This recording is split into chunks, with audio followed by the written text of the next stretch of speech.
Hi guys, this is Allison from Allykatkreations. How are you? Please like, share, and subscribe to my channel if you haven't done so already. And if you get anything from my work, a connect the dot, an epiphany, a mind explosion, a new book to read, a new author to explore, please consider supporting my work. All the links are in the description below. That keeps me fed, the lights on, and my just daily life activities, which is not much of anything besides drawing and doing artwork, just to make income going. I got some new pieces that are going up on the website very shortly. Got a nice heart. I had this down pat the other day where you could see what's in it. But it's a really cool green. I already hear Odin meowing. Business card holder with gems inside. And they sparkle.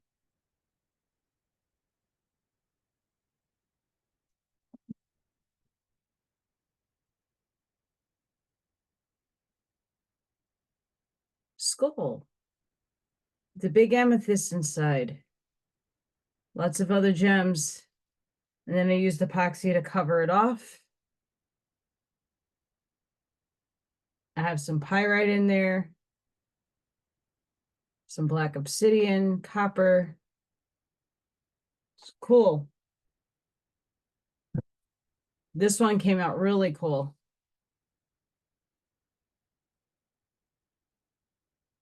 Amethyst. Copper.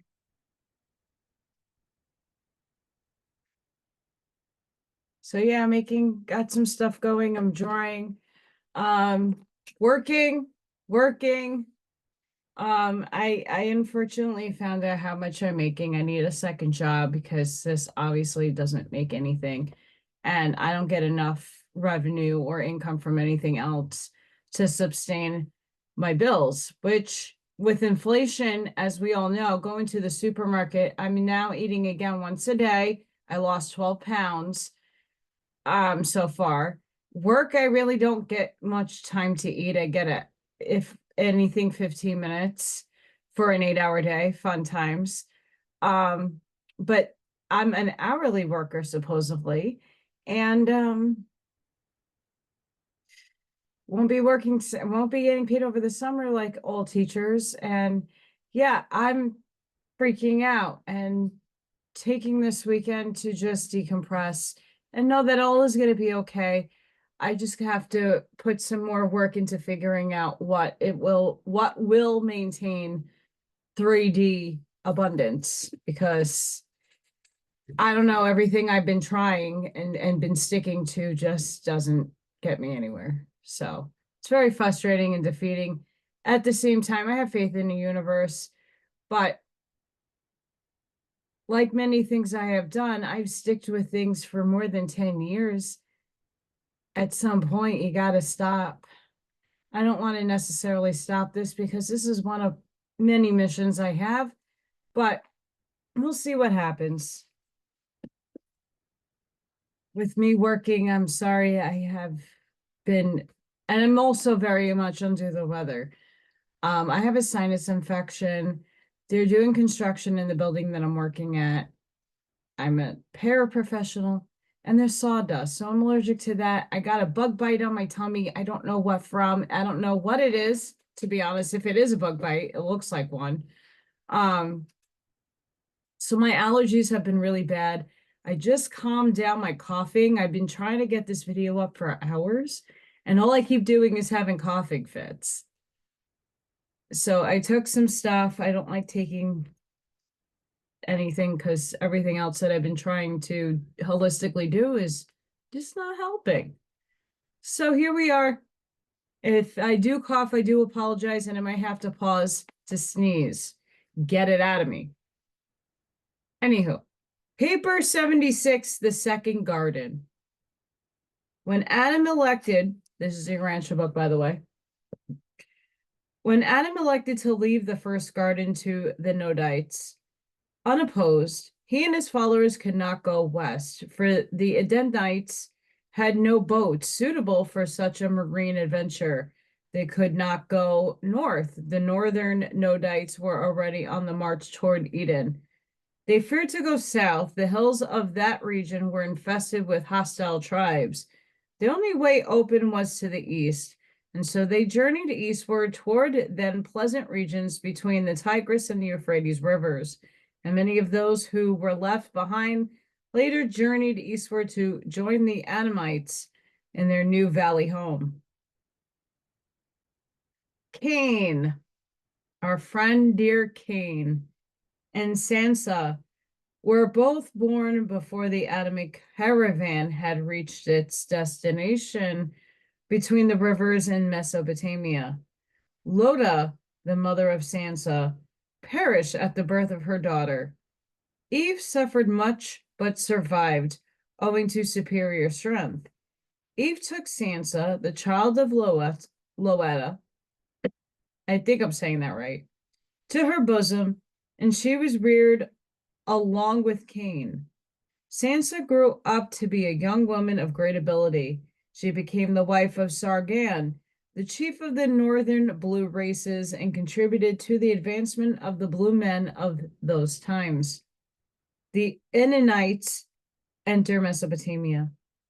It required almost a full year for the caravan of Adam to reach the Euphrates River. Finding it in flood tide, they remained camped on the plains west of the stream almost 6 weeks before they made their way across to the land between the rivers, which was to become the second garden. When word had reached the dwellers in the land of the second garden that the king and high priest of the Garden of Eden was marching on them, they had fled in haste to the eastern mountains. Adam found all of the desired territory vacated when he arrived, and here in this new location, Adam and his helpers set themselves to work to build new homes and establish a new career and a new center of culture and religion. The site was known to Adam as one of the 3 original selections of the committee assigned to choose possible locations for the garden proposed by Van and Adamon. The 2 rivers themselves were a good natural defense in those days, and a short way north of the second garden, the Euphrates and Tigris came close together so that a defense wall extending 56 miles could be built for the protection of the territory to the south and between rivers.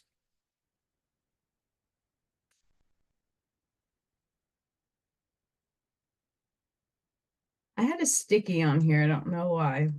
I forgot. The religious rulers or priesthood originated with Seth, the eldest surviving son of Adam and Eve, born in the second garden. He was born 129 years after Adam's arrival on Urantia. Seth became absorbed in the work of improving the spiritual status of his father's people, becoming the head of the new priesthood of the second garden. His son Enos founded the new order of worship, and his grandson Kenan instituted the foreign missionary service to the surrounding tribes near and far.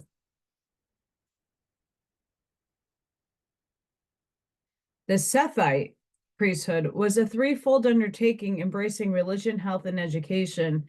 The priests of this order were trained to officiate at religious ceremonies, to serve as physicians and sanitary inspectors, and to act as teachers in the school of the garden. Adam's caravan had carried the seeds and bulbs of hundreds of plants and cereals of the first garden with them to the land between the rivers. They also had brought along extensive herbs and some of all the domesticated animals. Because of this, they possessed great advantages over the surviving tribes. They enjoyed many of the benefits of the previous culture of the original garden. Up to the time of leaving the first garden, Adam and his family had always subsisted.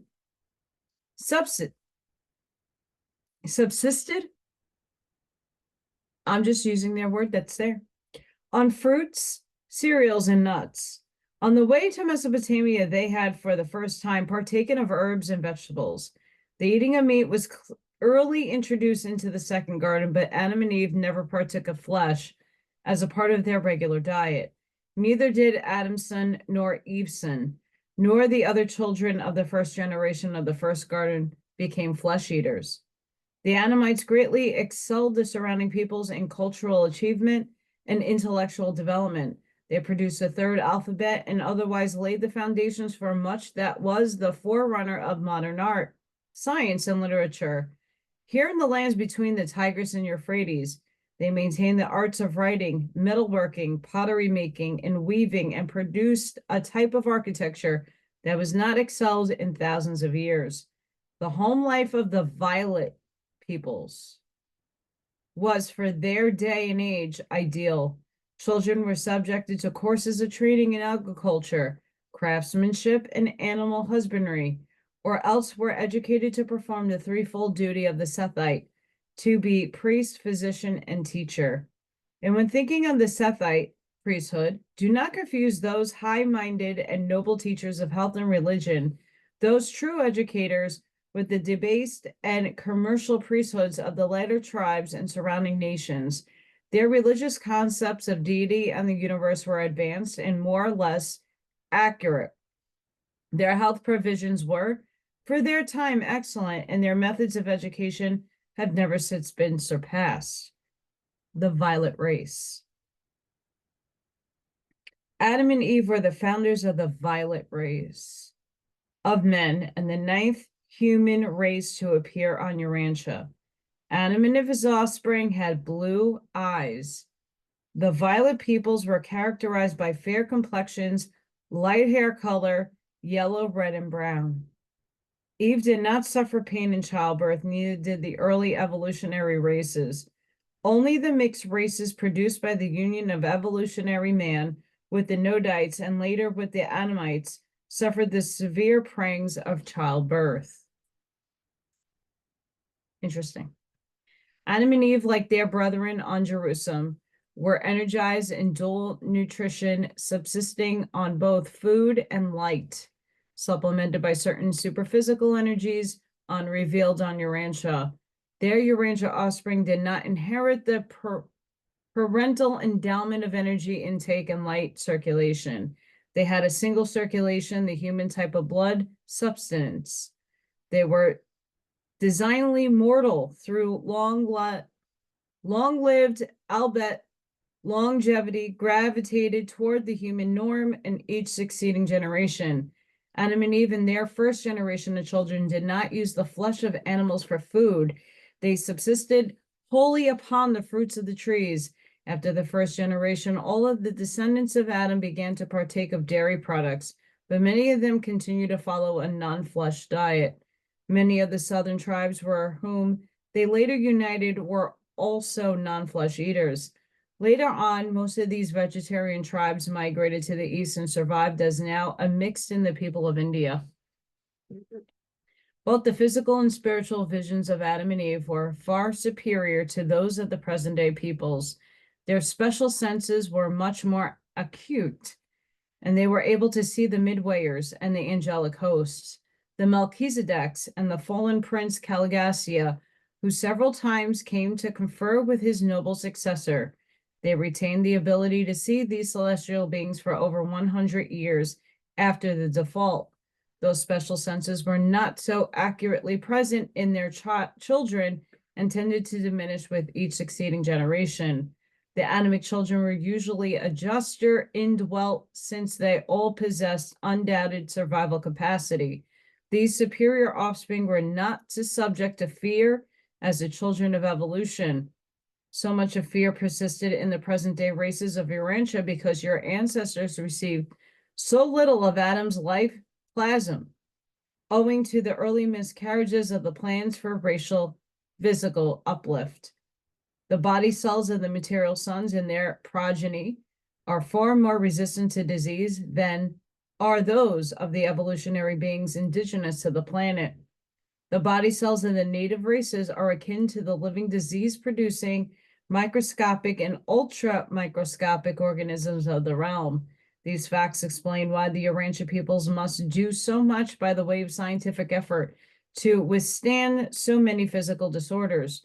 You would be far more disease resistant if your races carried more of the Adamic life.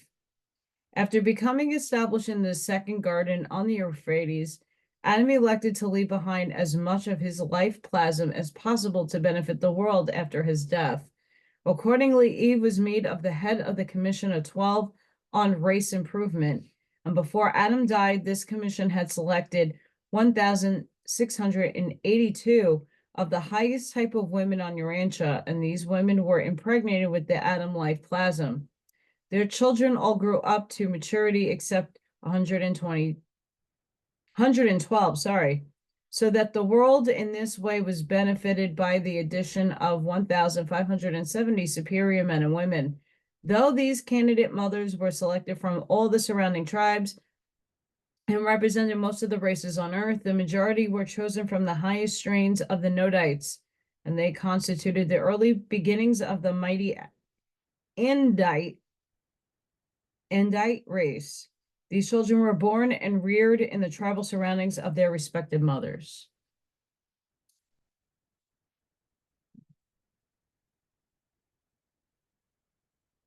Fun. Death of Adam and Eve. Not long after the establishment of the second Eden, Adam and Eve were duly informed that their repentance was acceptable, and that while they were doomed to suffer the fate of the mortals of their world, they should certainly become eligible for admission to the ranks of the sleeping survivors of Urantia. They fully believed this gospel of resurrection and rehabilitation, which the Melchizedek so touchingly proclaimed to them. Their transgression had been an error of judgment and not the sin of conscious and deliberate rebellion.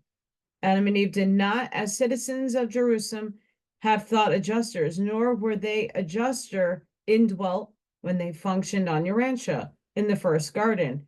But shortly after their reduction to mortal status, they became conscious of a new presence within them and awakened to the realization that human status coupled with sincere repentance had made it possible for the adjusters to indwell them. It was the knowledge of being adjuster indwelt that greatly heartened Adam and Eve throughout the remainder of their lives. They knew that they had failed as material sons of Satania, but they also knew that the paradise career was still open to them as ascending sons of the universe. Adam knew about the dispensational resurrection when occurred simultaneously with his arrival on the planet, and he believed that he and his companion would probably be repersonalized in connection with the advent of the next order of sonship. He did not know that Michael, the sovereign of this universe, was so soon to appear on Urantia. He expected that the next son to arrive would be of the Avonial order.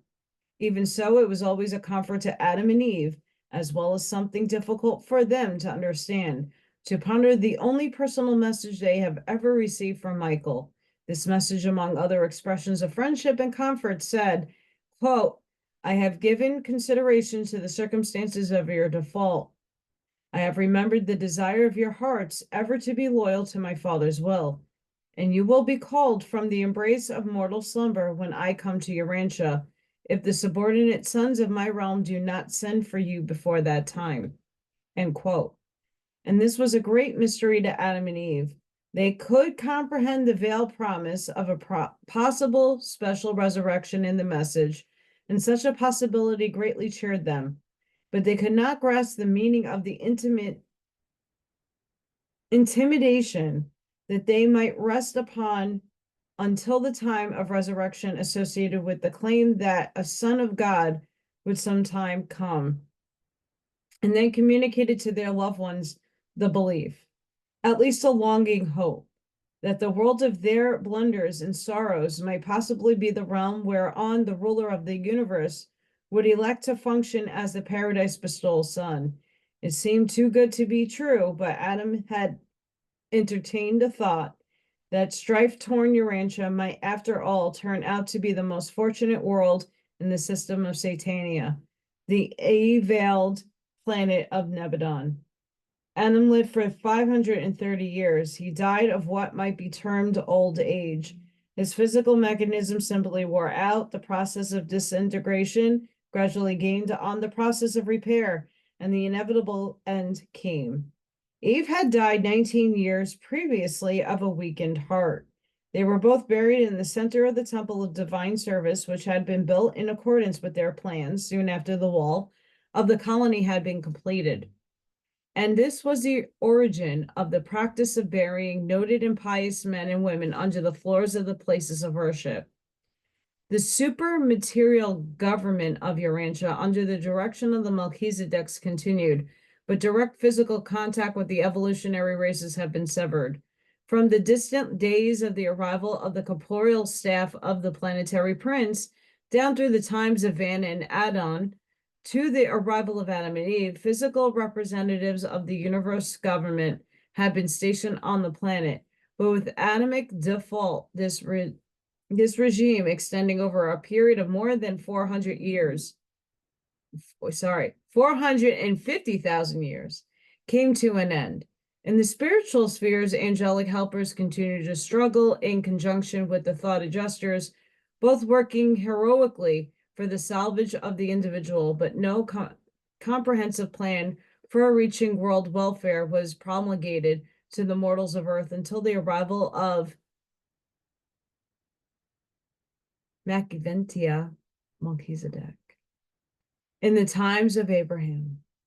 Our friend Melchizedek, the actual Melchizedek in person, who with the power, patience, and authority of a son of God did lay the foundations for the further uplift and spiritual rehabilitation of unfortunate Urantia. Misfortune has not, however, been the sole lot of Urantia. The planet has also been the most fortunate in the local universe of Nebadon. Urantians should count it all gain if the blunders of their ancestors and the mistakes of their early world rulers so plunged the planet into such a hopeless state of confusion, all the more confounded by evil and sin, that this very background of darkness should so appeal to Michael of Nebadon that he selected this world as the area wherein to reveal the loving personality of the Father in heaven. It is not that Urantia needed a creator son to set its tangles affair in order. It's rather that the evil and sin on Urantia afforded the creator son a more striking background against which to reveal the matchless love, mercy, and patience of the Paradise Father. Survival of Adam and Eve. Adam and Eve went to their mortal rest with strong faith in the promises made to them by the Melchizedeks, that they would sometime awake from the sleep of death to resume life on the mansion worlds also familiar to them in the days preceding their mission to the material flesh of their violet race on Urantia. They did not long rest in the oblivion of the unconscious sleep of the mortals of that realm. On the third day after Adam's death, the second following his reverent burial, the orders of Lanaforge, sustained by the acting most high of Adentia and concurred in by the union of days on Salvington, acting for Michael, were placed in Gabriel's hands, directing the special roll call of the distinguished survivors of the Adamic default on Urantia. And in accordance with the mandate of special resurrection, number 26 of the Urantia series, Adam and Eve were repersonalized and reassembled in the resurrection halls of the mansion worlds of Satania, together with 1,316 of their associates in the experience of the first garden. Many other loyal souls had already been translated at the time of Adam's arrival, which was attended by a dispensational adjudication of both the sleeping survivors and the living qualified ascenders. Adam and Eve quickly passed through the worlds of progressive ascension until they obtained citizenship on Jerusalem, once again to be residents of the planet of their origin, but this time as members of a different order of universe personalities. They left Jerusalem as permanent citizens, sons of God. They returned as ascender citizens, sons of man. They were immediately attached to the Urantia service on the system capital, later being assigned membership among the 4 and 20 counselors who constitute the present advisory control by the Urantia, body of Urantia. And this ends the story of the planetary Adam and Eve of Urantia, a story of trial, tragedy, and triumph, at least personal triumph for your well-meaning but deluded material son and daughter, and undoubtedly, in the end, a story of ultimate triumph for their world and its rebellion-tossed and evil-harnessed inhabitants. When all is summed up, Adam and Eve made a mighty contribution to the speedy civilization and accelerated biologic process of the human race. They left a great culture on Earth, but it was not possible for such an advanced civilization to survive in the face of the early delusion and the eventual submergence of the Adamic inheritance. It is the people who make a civilization. Civilization does not make the people. Presented by Solonia, the seraphic voice in the garden. I know that was short. Next time, paper 77, the Midway creatures. Fun times. What I find striking about that whole section about Adam and Eve is it seems more credible than a snake and an apple, free will and not free will, choice and no choice. And I don't necessarily partake in what they're saying being truth. I take the idea. Because if we look at how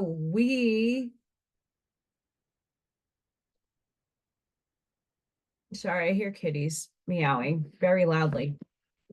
If we take our remembrance on how we came into a physical vehicle, we fell from source.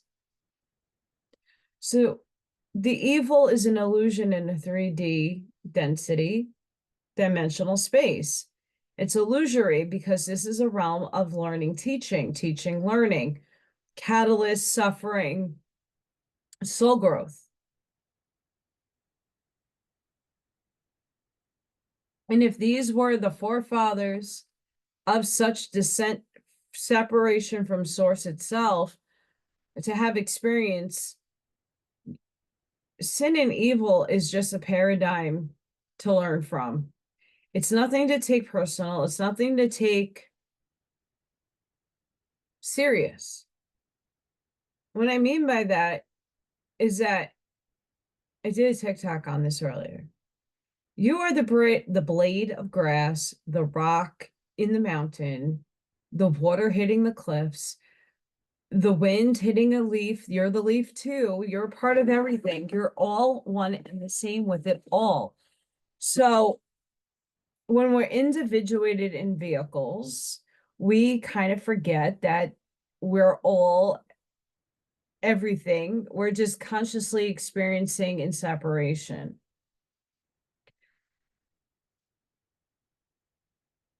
The problem humanity is having at this moment in time is that they're believing in the separation instead of understanding that all is one, and pointing the finger at God itself in different structures of duality, polarity, hate, shame, blame. You need to rise, like raise and rise into the frequency of compassion and unconditional love for all of God's things, not just what you choose. And I'm hoping, just like in this story and what they told in this channeling, that more and more people come to that realization that you still have time to repent. You still have time to change your frequency. You still have that time to make amends and accept that all the evil things going on in this world, even if you don't like it, is a part of God's plan. And when you relinquish that hatred and see yourself as the blade of grass and the ant and the animal and the tree and the rock and the air and all those other selves that are playing roles that you hate, you'll be better off for the understanding.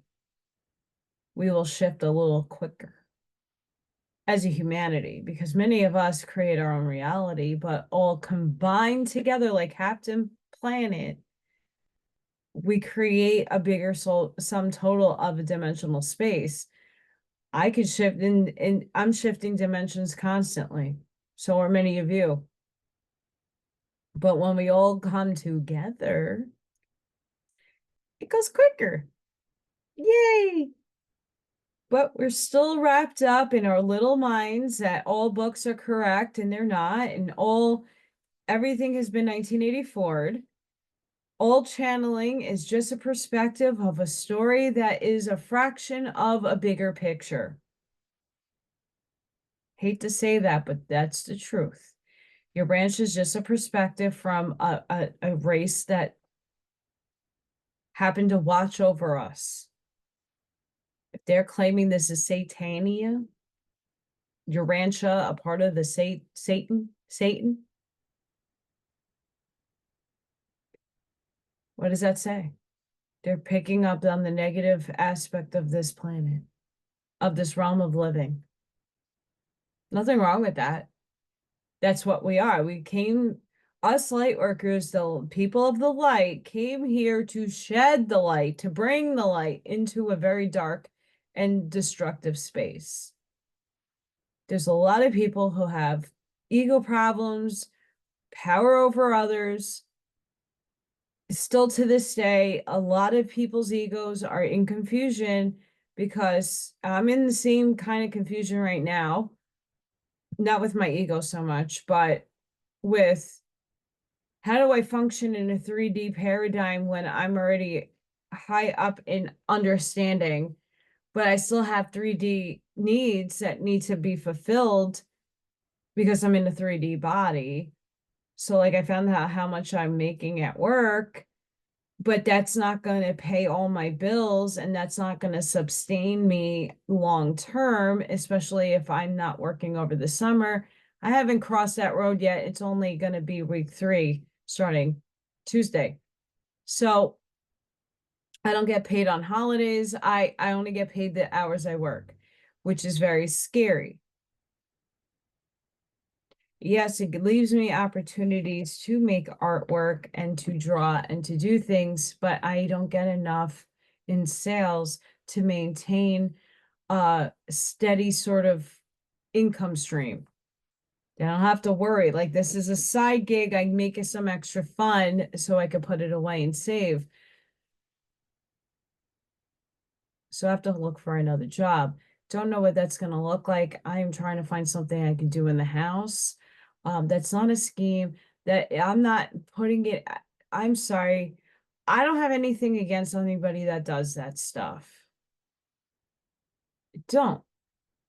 You do you, boo. Blessings to you. I just don't like the energy that I get from having to push something on other people because then I profit off of it. I'm not about that. I'm having an exchange with people when I sell my artwork. I like to be fair and just in my delivery, and not to say those people aren't just or fair. I just think that if I could read some books and make like a blog or something on them and get paid to do that, that'd be great. I'm looking at opportunities to do that. I mean, I have a shit ton of books behind me. I like to read, but now having the time to read is a whole nother story. So I'm trying to figure it out as I go along. I have a lot of skills, but nothing that pays. I didn't expect for having to toilet and deal with autistic 3-year-olds. Many of them are very, very tiny and they're adorable, but they're very hard. I have to get restraint training where if I have a kid that bites, what happens when they bite you. I mean, I was trained in New York, but everything here is a lot different. So I'm taking on responsibilities more so for a teacher, but not getting paid anything near a teacher. And here the teacher pay sucks. They rather pay us in Starbucks and candles and shirts and cute little things. I'd rather you put that toward my pay. Thank you. Thanks for the appreciation, but that's like a cop out. So I got to figure it out. Unless I somehow miraculously start getting monetized and I actually start seeing some income from YouTube, just having commercials. And yes, I support a lot of people that have commercials. I just skip, but you still make something. I'm hoping I can do that and maybe do some lives. Just gonna figure it out. And I'm not getting anything from upstairs because I'm in a complete shift, change, new direction life, old self going bye-bye. This is what I'm going through, and this is what I'm like releasing this weekend. I made a post. I am like not in the best mental space. I'm very confused at why I keep getting like I'm happy that I have a job and it's something I love to do, but holy shit, it does not earn anything. And I don't like to think on 3D terms, but when I look into my refrigerator and I see barely anything in there, and when I'm only able to eat once a day, and I mean, I'm happy I'm shedding some weight off, I don't like to be in this cycle of repeat because this is like 2 years ago repeat. But this time I'm more aware. I'm trying to alchemize those feelings when they come up and owning it and feeling it and letting it go and saying, okay, let's change the way I'm thinking about things. I'm trying to be like Adam and Eve and persevere through the new change, the new garden I'm going to. And that journey is gonna suck, and it's sucking already. Trying to be optimistic, but took them a long time to get to that second garden. And I'm sure that was not an easy feat. So I don't know. One day my life might be shiny and unicorn farts and sparkles and glitter. But until then, I'm being realistic and I have to do what's best for me. And I have to start knocking situations out of my life that are not serving me or supporting me. I go above and beyond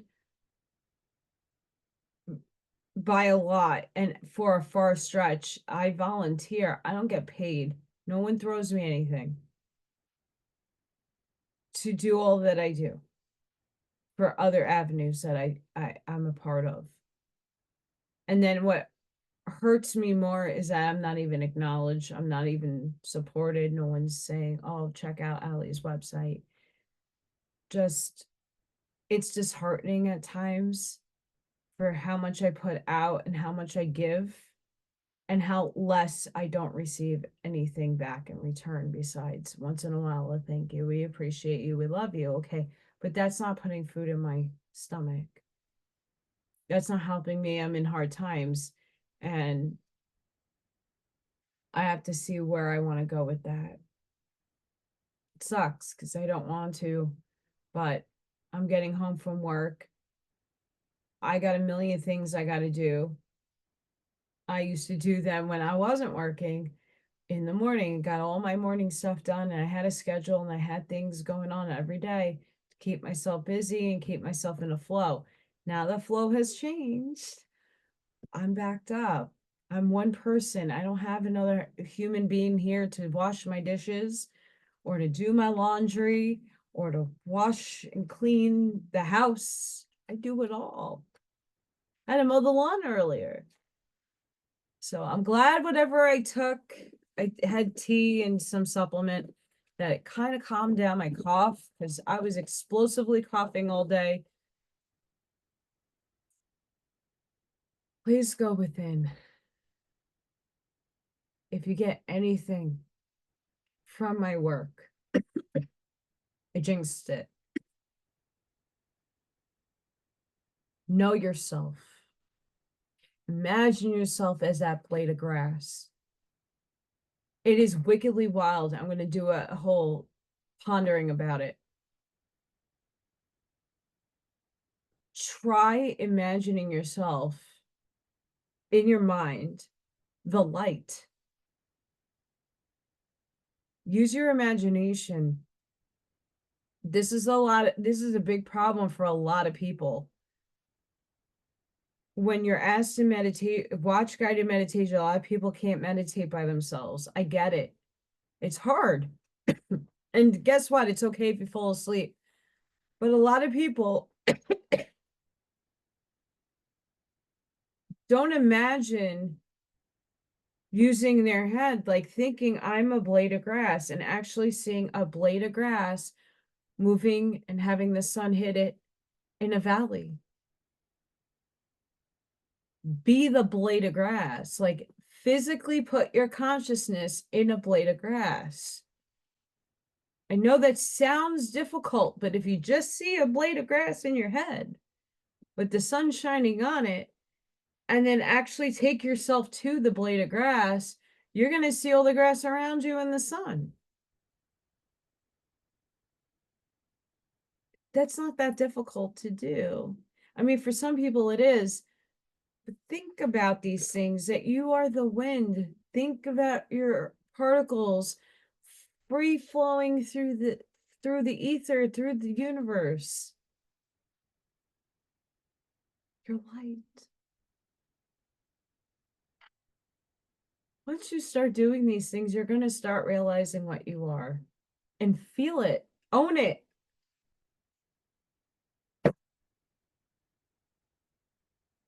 Be the shoulder for somebody. Be the lighthouse. Because your light is drawing in people and it's waking them up consciously. I know I'm doing that in the school that I'm in, and I'm already seeing everybody treating me a little differently. But at the same time, a lot of people are very intrigued by me. And I'm only given little woo-woo. I always tell people I'm that woo-woo person. I have abilities. I'm woo-woo. Because these people are sleepy. But I'm okay with that. 'Cause that's where I'm supposed to be right now. So guys, seize your truths. Go within. Know thyself. Sending each and every one of you love, light, compassion, grace, shielding, and protective energy. Conscious breath. Energy's been nuts. And I hope to see you guys on the next one. Bye for now.